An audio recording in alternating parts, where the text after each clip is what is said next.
నమస్కారం ఈటీవీ 360కి స్వాగతం. ముందుగా ప్రధానాంశాలు. సినారేకు కాసేపట్లో ముఖ్యమంత్రి నివాళి, కన్నీటి పర్యంతమైన ఎస్ జానకి. మియాపూర్ భూ కుంభకోణంపై దర్యాప్తు ముమ్మరం, శ్రీనివాసరావు నివాసం సహా 10 చోట్ల అనిసా దాడులు. సిబిఐ దర్యాప్తుతోనే భూ కుంభకోణంలో నిజాల వెల్లడి, గవర్నర్ నరసింహన్కు తెదేపా నేతల విజ్ఞప్తి. రాష్ట్ర వ్యాప్తంగా రవాణా శాఖ తనిఖీలు, నిబంధనలు పాటించని వాహనాలు స్వాధీనం.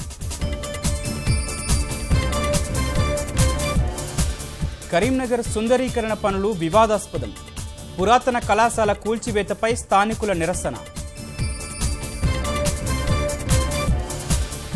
రాష్ట్రపతి అభ్యర్థిపై భాజపా కసరత్తు, అమిత్ షాతో వెంకయ్య కమిటీ సభ్యుల భేటీ.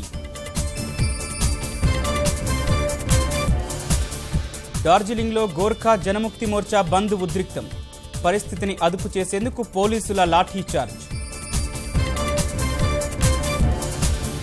ఫోర్బ్స్ ప్రముఖుల జాబితాలో 3 బాలీవుడ్ తారలు, ఏడాదికి $3.8 కోట్ల సంపాదనతో షారుఖ్కు 65వ స్థానం.